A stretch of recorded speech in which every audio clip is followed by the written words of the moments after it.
Ouais, un jour, j'ai failli, non, enfin, bon, j'ai pas failli, mais on était en discussion à un moment. Il y a très longtemps. Ouais. On était en discussion peut-être de faire un disque en commun et ça s'est pas fait.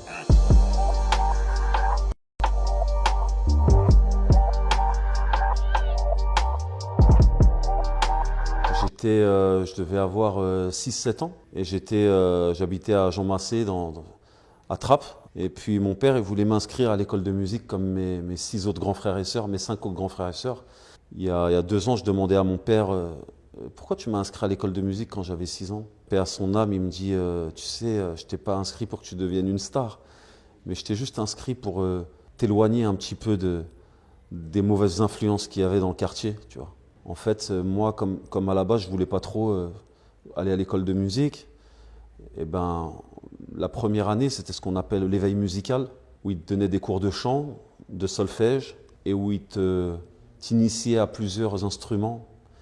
Et je me rappelle avoir voilà, fait un peu de batterie et puis un peu de guitare. Et voilà, je voulais essayer aussi le saxophone, parce que voilà, c'est un instrument que j'adore et que j'affectionne, mais j'ai pas pu parce que j'avais les dents trop petites, tu vois, à 7 ans. Il faut avoir quand même assez de. Faut que ces dents de lait soient finies pour faire du saxophone, tu vois, parce que c'est un instrument où tu appuies avec ta dent sur le. On l'utilise plus trop dans la musique aujourd'hui, c'est un peu plus jazzy, un peu plus old school, c'est un peu plus has-been dans la musique d'aujourd'hui d'utiliser le saxophone. Mais moi, je sais que je suis un grand fan de l'époque. Tu vois, Shadé, elle utilisait énormément de saxophone. Tu sais, j'adorais cette époque. Ouais, j'adorais cette époque. Mes souvenirs avec la musique, c'était bon. On avait un salon dans lequel il y avait énormément d'instruments de musique. Il y avait un piano, il y avait deux, trois guitares, des guitares électroniques, une batterie sourde. Il y avait des tam-tams, il y avait une basse, il y avait un violoncelle. Il y avait énormément d'instruments de musique dans notre salon. Et je me rappelle même que c'était genre un musée de la musique, tu vois. Les autres enfants de la cité, ils n'avaient jamais vu d'instrument de musique. Quand ils venaient chez moi, ils voyaient ça. Et je me rappelle que voilà, mes grands frères et sœurs jouaient de la musique. Et puis moi, je chantais du Michael Jackson. Et puis le soir, quand ils regardaient des films au salon tous ensemble, moi, je me mettais sur le 33 tours. Et puis j'écoutais des vieux disques des parents. Ça allait de la musique française à la soul, au reggae. Il y avait tous les CD de Bob Marley. J'avais 15 ans comme ça, et puis je commençais à enregistrer plein de maquettes dans ma cité, et je faisais tourner à tout le monde. Puis voilà, j'ai rencontré à l'époque mes deux managers qui s'appelaient Mohamed et Romaric, et ils m'ont proposé de justement sortir le maxi. Donc pour la première fois de ma vie, j'ai pu aller dans un grand studio, c'était le studio Harrison à Porte de Pantin. C'était vraiment cool, en plus il y avait des bons featuring dessus, tu vois. Il y avait le Commando Toxique, qui était à la base les petits de Arsenic et tout, tu vois. Et il y avait Kazé, putain, c'est une super artiste, tu vois. Et on a fait un putain de maxi. Il y a 20 ans, on ne faisait pas de la musique comme on en fait aujourd'hui, tu vois. C'est aujourd'hui, les réseaux sociaux, ils y sont beaucoup pour le choix. Tu sais, on est beaucoup axé sur l'image, tu vois. Mais à l'époque, il y avait un réel message en vrai dans le rap, tu vois. C'était une question de message, tu vois. On n'a pas la même trajectoire, on n'a pas le même style musical, mais on a les mêmes choses à dire, même si on ne les dit pas de la même façon. Le jour où je fais Max 209, bah, c'était la première fois de ma vie que je rentrais dans les bureaux d'une station radio, qui était notamment Skyrock. Tu sais, je rencontrais Fred, alors que tu sais, moi je l'écoutais tous les soirs dans Planète Rap, j'étais super content. Et donc j'ai eu la chance de pouvoir aller lâcher quelques petits couplets. Et bah, c'est super bien passé, quoi. Tu vois, les gens ont adoré, envoyé plein de messages. Et puis c'était le début d'une grande aventure. C'était la première fois qu'il y avait un concours, mais moi je ne le voyais pas réellement comme un concours, tu vois. Moi c'était juste une chance de pouvoir aller chanter, tu vois. C'était, tu sais, moi du Max 209, à l'époque de ce concours de Skyrock, je travaillais dans une station essence, tu vois. Et puis je me levais à 6 heures du matin, j'allais à la station essence. Et puis quand je finissais le travail, j'allais faire la plonge dans un restaurant. Ensuite, je rentrais chez moi, je prenais soin de ma fille qui venait de naître avant d'aller au studio. Et puis en sortant du studio, je prenais un duvet sur mon dos. Et puis je repartais directement au boulot. J'arrivais à 4 heures du matin, j'essayais de dormir 2 heures tu vois, dans les placards voilà, dans les placards de la station. J'essayais de dormir 2 heures avant de prendre le boulot super fatigué. Tu sais, c'est des questions qui se posaient même pas, tu vois. Tu vois, c'est aujourd'hui, tu vois, on peut se poser plein de questions, mais tu sais, quand tu vis dans des situations d'urgence où, tu vois, où réellement, tu vois, tu as envie de t'en sortir, tu as envie de quitter cette vie, tu vois, où tu as un espoir, tu te poses même pas cette question, tu vois. Il y a Skyrock qui t'appelle, tu y vas direct, tu vois, tu te poses même pas une question, tu vois. C'est Clément qui m'a justement, qui a réussi à me faire entrer dans ce concours, tu vois. C'est Clément qui m'en a parlé et tout, tu vois. J'étais content. T'es de la cité, t'es de Trappes, tu galères toute la journée, tu vois. T'as moyen de t'en sortir, tu fonces, quoi, tu vois. C'est des questions qu'il faut pas trop se poser dans la vie, tu vois. Là, j'étais un grand fan de West Coast, quoi, tu vois, réellement, tu vois. C'était pas, tu vois, j'essayais pas de faire un personnage, c'était vraiment ce que j'aimais écouter toute la journée, quoi, tu vois. Et puis pour moi, c'était normal que, tu vois, que j'étais un peu plus axé sur la West Coast. Moi, j'écoutais que ça toute la journée, tu vois. Comme les petits jeunes aujourd'hui qui font de la trap, tu vois, en commençant directement, tu vois, ou de la drill. C'est leur façon d'écouter de la musique, tu vois, c'est dans quoi ils baignent. Les personnes qui ont de l'argent hésitent de faire des enfants, tu vois. Ils ont une carrière, tu vois, les personnes qui aspirent à une vie professionnelle, une carrière professionnelle, des personnes qui ont, tu sais, qui ont la chance de pouvoir faire des études. Mais tu sais, quand tu es pauvre, quand tu es dans le quartier, c'est des questions que tu te poses même pas, tu vois. Tu rencontres une fille, tu fais des enfants, tu vois, tu sais, tu n'as pas de perspective d'avenir, tu vois. Tu ne te dis pas qu'il faut que tu attendes pour ta carrière ou quoi, tu vois. Ah, ma fille, elle fait ses études, hein, tu vois, elle est à l'école, elle fait ses études. Je suis très fier d'elle, tu vois, c'est une jeune fille intelligente et puis pleine de bon sens. Et bah, je suis fier d'elle, quoi, elle fait ma fierté. Elle fait pas de musique, mais elle adore en écouter, quoi. Alors, c'était quand mon premier disque d'or? Ah ouais, c'était avec Mes Repères, mon premier disque d'or. Aller-retour, ouais, aller-retour. Ouais. C'était avec aller-retour, mon premier disque d'or. Tu sais, je me rappelle plus très bien. Non, je me rappelle plus très bien parce que j'ai jamais donné trop d'importance aux récompenses. Pour moi, l'accomplissement, ça a été quand je me suis retrouvé face à 20 000 personnes qui connaissaient mes paroles par cœur. C'est là où waouh, tu vois, c'est là où je me rends compte de l'impact de la musique, de ma musique, et c'est là où je ressens une certaine fierté, tu vois. Focus, bon, pour ceux qui connaissent pas, c'était réellement le compositeur de la West Coast, tu vois. C'était qui travaillait avec Dr. Dre, qui travaillait avec, tu vois, pas mal d'artistes de Californie. C'est vraiment un super album, aller-retour, qui sonne bien, qui a une couleur musicale bien particulière, ce qui est rare, tu vois, de nos jours en vrai, tu vois. Parce que tu sais, on a tendance à beaucoup s'éparpiller sur les albums, tu vois. Aujourd'hui, tu sais, il y a des recettes pour faire un album, tu vois. Quand tu travailles avec tel ou tel compositeur ou tel label, il y a toujours cette recette qui vient et que je trouve un peu dommage, qui est, ok, bon, est-ce que tu as ton son un peu plus comme ça? Est-ce que tu as ton son pour les clubs? Est-ce que tu as ton son pour les meufs? Est-ce que tu as ton son pour les radios? Est-ce que tu as ton son? Et je trouve que ça, c'est très réducteur pour notre musique, tu vois. Sur cet album, il y a pas ces codes, tu vois. Il y a un album, tu vois, qui a une sonorité bien particulière et qui sonne bien comme il est, sans essayer d'avoir sans jouer avec les codes et puis les attentes, tu vois. Et je trouve que ça se fait plus beaucoup, ces albums-là, tu vois, ça se fait plus beaucoup. Aujourd'hui, tu sais, tous les albums se ressemblent un peu. Alors, mon morceau préféré sur cet album, je dirais, c'est Pas la peine. Pas la peine. Ah ouais, kick fort. Et même, tu vois, tu sais, c'est en fait cette prod-là, tu vois, sur cet album, il y a des prods tu sais, qui donnent le sourire, tu vois. Tu n'as même pas encore écouté les paroles et tout, mais tu sais que la prod, elle sonne bien, tu vois. Et tu sais, de nos jours, même, tu sais, je sors plein d'albums et tout, mais à chaque fois qu'on me fait écouter des prods et tout, j'ai pas la même alchimie en écoutant les prods aujourd'hui, tu vois. Tu sais, les compositeurs, tu sais, les petits jeunes qui font les prods aujourd'hui, ils sont très talentueux, tu vois. Ils sont très talentueux. Je reçois énormément de prods de gens super talentueux, mais il n'y a plus cette notion, tu vois. Dans la musicalité, il n'y a plus ce rapport au solfège, tu vois, à la musique, tu vois, aux instruments, à la mélodie, aux basses. Ouais. Aujourd'hui, tu vois, il n'y a plus ce côté organique, exactement, c'est le mot que je cherchais. C'est très... tu sais, c'est de l'ordinateur, c'est de la musique d'ordinateur. Non, je pense qu'ils ont perdu quelque chose. Même aux États-Unis, ils ont perdu quelque chose.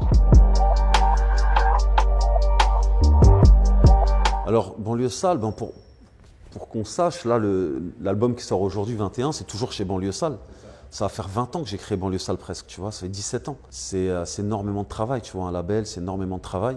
Le jour où j'ai créé ce label, j'étais super content, tu sais, tu vois, l'air de rien, je l'ai créé comme n'importe quel jeune aujourd'hui crée une société. Tu sais, je suis parti à la chambre du commerce, j'ai déposé le nom, j'ai commencé à créer ma petite société. Au début, c'était un petit label. Ensuite, j'ai produit ma première mixtape, ensuite un maxi, ensuite un album, ensuite... Et l'air de rien, tu vois, de fil en aiguille, ça va, tu vois, ça fait quand même 17 ans qu'il dure ce label, tu vois, et qu'il est toujours d'actualité, que ce soit en édition ou en production. Et voilà, c'est quelque chose que j'ai toujours aimé faire, tu vois. Aujourd'hui, je produis beaucoup moins d'artistes sur le label Banlieue Sale, malgré que je reçois tous les jours des maquettes et puis des sons. Mais tu sais, après 15 ans de travail acharné, ça me fait du bien de me reposer un peu, tu vois. Parce que c'est énormément de travail, je te jure, c'est énormément de travail. La chose que je garde réellement de tout ça, c'est la musique, tu vois. On a vraiment fait de la bonne musique et puis en studio, tu vois, on a pu travailler sur plein de projets. C'est pas l'aspect promotionnel, c'est plus l'aspect artistique, tu vois, l'aspect artistique. Chaque artiste amène, tu vois. Chaque artiste amène sa cuisine, chaque artiste amène son grain de sel. Et puis, c'est toutes ces choses-là qui font que c'est exceptionnel de pouvoir produire des disques et puis surtout de s'enfermer en studio des nuits entières et puis de faire de la musique. Aujourd'hui, quand je vois, tu sais, il y a même des projets qui sont sortis il y a plus de 15 ans, que les gens connaissent par cœur, que les gens admirent. Tu sais, c'est des classiques, je reçois toujours des messages de ouf. Et c'est vraiment cool, tu vois. C'est là que tu vois que c'est fou comme la musique est intemporelle, tu vois. Et spécialement, tu vois, la musique d'il y a 15 ans, où on utilisait énormément d'instruments, où c'était moins basé sur les ventes et les clubs. Et puis, c'était, tu vois, il y avait vraiment un message derrière la musique, tu vois, un message pour notre communauté, tu vois. On est des jeunes qui galèrent, qui n'avons pas grand-chose, qui sommes entassés dans des cités. On a beaucoup de choses à dire, on a un message à faire passer, on revendique certaines valeurs. Et puis, c'était agréable d'écouter ce rap, parce que il respirait la banlieue, je dirais, respirait la banlieue. Et ça, c'est des textes tu sais, qui traversent le temps, tu vois. Des fois, ça arrive tu sais, de repartager un petit morceau, que ce soit de Sultan, de FAB ou de pas mal d'artistes avec qui j'ai déjà bossé, MAS mais réellement, je suis vraiment dans ma bulle quoi, en ce moment. Tu sais, je suis depuis quelques années, je goûte un petit peu aux joies de la vie, tu vois, parce que c'est vrai que pendant 15 ans, je suis resté enfermé dans un studio. Je vivais, tu vois, dans le studio Banlieue Sale. Tu vois, physiquement, tu vois, j'avais mon appartement et mon studio au même endroit. Et j'ai passé 15 ans à faire de la musique pendant laquelle j'allais pas au restaurant, j'allais pas au cinéma, j'allais pas me faire plaisir. Et pendant toute cette période, j'avais plein de rêves dans la tête, tu vois. J'avais plein tu sais, une bucket list, tu vois, de choses que j'ai envie de faire, des choses que j'ai envie de vivre. Et je me disais, bon, là, pour le moment, tu vois, tu as tellement le vent en poupe qu'il faut que tu battes tout ce fer tant qu'il est chaud. Donc, j'ai jamais pu voyager comme je l'aurais aimé. J'ai jamais pu passer du temps avec les gens que j'aime comme je l'aurais aimé. À un moment, il y a plein de gens qui ont failli être sur Banlieue Sale et tout. Mais Mysterious, c'est vraiment en plus, tu vois, il est marocain comme moi.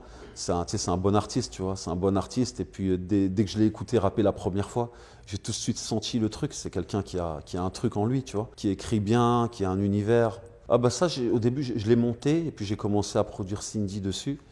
Mais après, voilà, ça m'a un peu saoulé, quoi. Tu sais, j'avais besoin de faire un peu une petite pause, tu vois, de production et puis de kiffer un peu la life, tu vois. Ça a beaucoup changé la musique, tu vois. Tu vois, avant, tu pouvais faire de la musique et puis laisser le talent parler. Mais aujourd'hui, tu sais, réellement, pour faire exploser un artiste, c'est énormément de travail. Tu sais, c'est sur Internet. Tu sais, aujourd'hui, c'est plus de la musique, c'est du marketing, tu vois. Un bon artiste, c'est un bon marketing. Ouais, un jour, j'ai failli, j'ai pas failli, mais on était en discussion à un moment.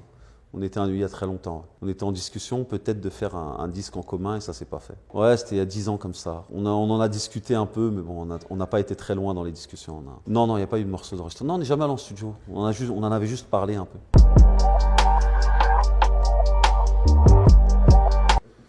Alors, ouais, bah oui, j'étais en studio, j'étais dans mon studio Banlieue Sale. Voilà, c'était un morceau cool avec pas mal d'invités. Ouais, c'est un morceau qui a pas mal buzzé. C'est une manière même de passer le flambeau et tout, tu vois. C'est important, tu vois. Tu fais de la musique, mais tu sais qu'il y a toujours des petits gars qui arrivent derrière, qui ont la dalle. Et moi, de toute façon, le rap que je préfère, c'est ce rap brut, tu vois, de personnes qui n'ont pas encore goûté, tu vois, aux joies, tu vois. Et ce rap-là, pour moi, c'est le meilleur des raps, ouais. Tu vois.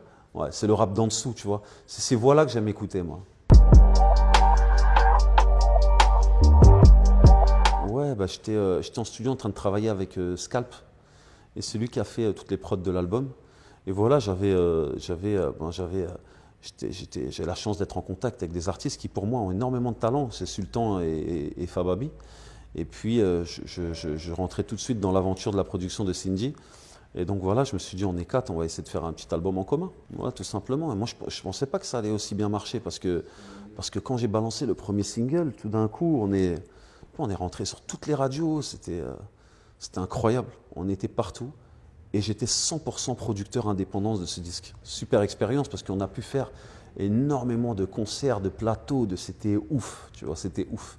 C'est ouf. Et le fait que je sois producteur à 100% de ce disque, c'était vraiment cool. Quand tu es sur une carrière comme moi, ce qui est presque 20 ans, tu vois, de production et de sortie de disques, tu sais, tu penses plus à l'argent quand tu fais un projet, tu vois. Tu vois, moi, quand je voyais mes fans en train de chanter, en train de kiffer, et que j'étais dans le nord de la France ou partout en France, et que j'étais dans une salle qui était de 1500 places, et que c'était exceptionnel, tu vois, pour un rappeur, je me disais, mais non, moi j'ai envie d'être dans le Zénith ici, tu vois. Et à chaque fois, je me disais, putain, ce serait cool. Et c'est plus pour les concerts et pour élargir justement cette musique que je me disais que c'était cool d'élargir et tout avec les radios et tout. Mais aujourd'hui, tu vois, vraiment, les petits jeunes n'ont pas besoin de ça. Tu sais, la nouvelle génération, tu sais, c'est fou, tu vois.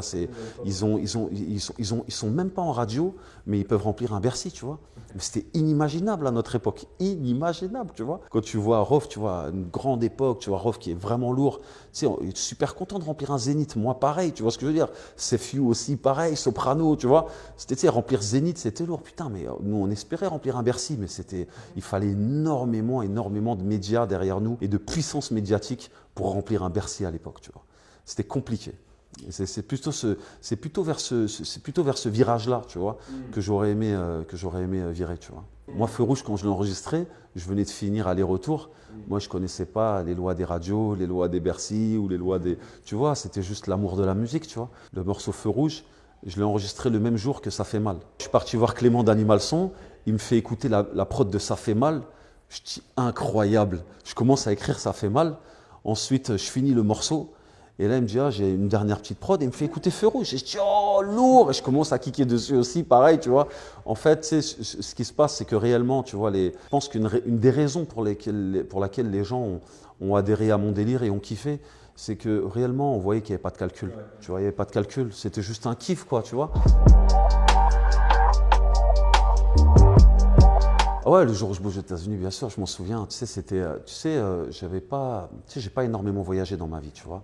Jusqu'à mes 21 ans, ma vie, c'était trap, tu vois. Moi, j'ai jamais été en vacances de ma vie, tu vois. Réellement, tu vois, moi, mes vacances, c'était trap. Trap, c'était au milieu de champs, tu vois. Et mon enfance, ça a été ça, tu sais, c'est la cité. J'allais au bois de Trappes chercher des châtaignes, j'allais au champ chercher des maïs.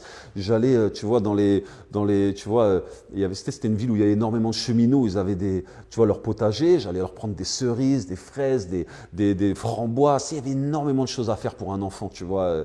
Et j'ai passé, tu sais, c'était vraiment une enfance merveilleuse, tu vois. Mais j'avais jamais voyagé, tu vois. Je suis sur le début de mes repères. Et je clippe à Miami, tous les mêmes, tu vois. Putain, je découvre, tu vois, les palmiers, la mer. Tu sais, moi, j'avais presque jamais vu la mer, tu vois. Je vois la mer, tu vois, la vraie mer, tu vois. Je dis, waouh, tu vois, la mer bleue et tout.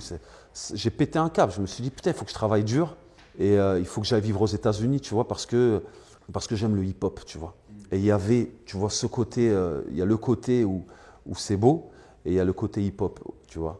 Et donc, tu vois, moi, depuis ces 10 dernières années, tu vois, j'ai vécu, tu vois, j'ai toujours un pied à terre au Maroc. Je suis entre le Maroc et les États-Unis, tu vois, mais voilà, le Maroc, parce que voilà, c'est vraiment le pays qui me tient à cœur, le pays de mes origines. Et à côté, c'est les États-Unis, parce que, tu sais, j'aime le rap, j'aime, tu vois, cet esprit hip-hop. Moi, là-bas, je suis parti pour m'installer à Los Angeles. Et là, bon, ça fait 1 an et demi que le Covid a commencé. Et c'était un peu compliqué à LA, tu vois. Tout était fermé, tout était restreint. Donc je suis resté un peu à Vegas. Mais tu vois, je compte tu vois, bouger à LA. Tu vois, j'ai déjà tout préparé là-bas, tu vois. Je compte y aller dans quelques mois, là, tu vois. J'attends que ça se calme un peu, tu vois. Parce que là, c'est vraiment pas un endroit où il vaut mieux être.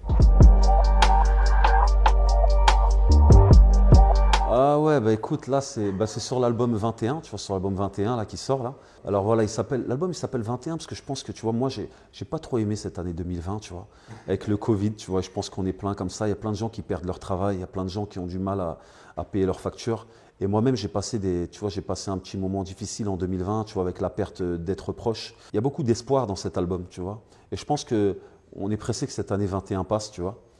Et comme celle de 20, et voilà, c'est pour ça que je l'ai appelé, tu sais, c'est un synonyme d'espoir, tu vois. Et la drill, tu sais, j'étais en studio avec des petits à moi qui font du son, et puis ils me font écouter du Pop Smoke et tout, et puis ils me disent, putain, la drill, c'est mortel, écoute.